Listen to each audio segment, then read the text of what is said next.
सलमान मायरा की वीडियो बना लेता है और कहता है कि तुम इसलिए मुझे सजा दिलवाना चाहती थी ना, मैं कोर्ट में ये साबित करूंगा कि तुम गलत हो, मैं नहीं। आतिर का दोस्त कहता है जाओ तुम यहाँ से जाओ, जो कर सकते हो कर लेना, अब यहाँ से तुम चले जाओ, दफा हो जाओ। मायरा घर आती है, उसकी माँ कहती है कि तुम्हें उससे इस तरह मिलना नहीं चाहिए था। मायरा कहती है मुझे नहीं पता वो अचानक कैसे सामने आया मेरे। मायरा की माँ कहती है कि तुम्हें उसे रोकना चाहिए कि वो तुम्हारे आसपास नजर ना आया करे, नहीं तरह तरह की बातें होंगी, चाल उस घर में है ये मत भूलो तुम। आतिर का दोस्त कहता है कि तुम उसकी मकारियां और चालबाजियां समझ नहीं सके, वो इस वीडियो के जरिए तुमसे पैसे मांगेगा।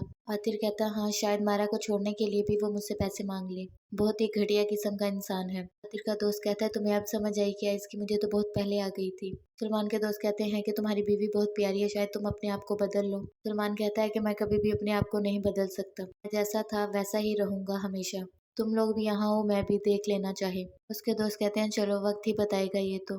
अरसलान कहता है कि मायरा ठीक नहीं कर रही है, जो सब हो रहा है इससे हमारी जिंदगियों पर भी असर पड़ रहा है, तुम मायरा से बात करो ना। विशाल कहती है मैं क्या बात करूं, मुझे तो खुद समझ नहीं आता। तभी अरसलान की बहन आती है और आकर कहती है तुम्हें अबू बुला रहे हैं। वो बात सुनने चला जाता है। विशाल को कहती है कि तुम इस घर में नहीं रहोगी, ये बात तुम याद रखना मेरी, बहुत जल्द तुम इस घर से अब चली जाओगी। शौक था ना तुम्हें मायरा से हमदर्दी करने का, अब तुम अपना घर भी नहीं बचा सकोगी। सलमान के अबू बताते हैं कि तुम इनकी इतनी तरफदारी करती हो ना, विशाल माँ नहीं बन सकती, ये बात सबको पता है एक सिवाय तुम्हारे, तुमसे ही छुपाई उन्होंने ये बात। अरसलान की माँ को ये सुनकर बहुत गुस्सा आता है और कहती है कि चलो अपनी बीवी को कहो कपड़े पैक करे और अपनी माँ के घर जाए। विशाल की दादू अपनी बेटी से कहती है कि तुम्हें विशाल के साथ ऐसा नहीं करना चाहिए था, विशाल की इसमें कोई गलती नहीं है और ना ही हमें इस बात का पता था।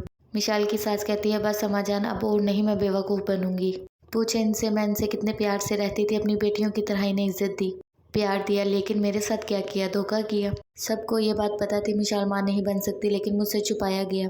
बस अब तो घर बसेगा तो दोनों बेटियों का, अगर घर उजड़ेगा तो दोनों का। विशाल की दादी अपनी बेटी को समझाने के लिए जाती है कि तुम विशाल के साथ ये सब मत करो, लेकिन विशाल की सास कह देती है नहीं मैं फैसला कर चुकी हूँ, अगर मायरा नहीं आएगी उस घर में तो विशाल भी नहीं आएगी, अब आप लोग सोच लें आप लोगों ने क्या करना है। सलमान को बताती है अम्मी अबू सब गए हैं बात करने और कह कर आएंगे कि अगर मायरा नहीं आना चाहती तो विशाल को भी अपने घर में रखें। सलमान सुनकर बहुत खुश होता है। माँ घर आकर देखती है सलमान को, घर तो गले लगाती है और बेटी को कहती है जल्दी से कोई खाना बनाओ भाई के लिए, देसी मुर्गी फ्रिज में रखी है जल्दी से निकाल कर बनाओ, पता नहीं मेरे बेटे ने कुछ खाया भी होगा या नहीं।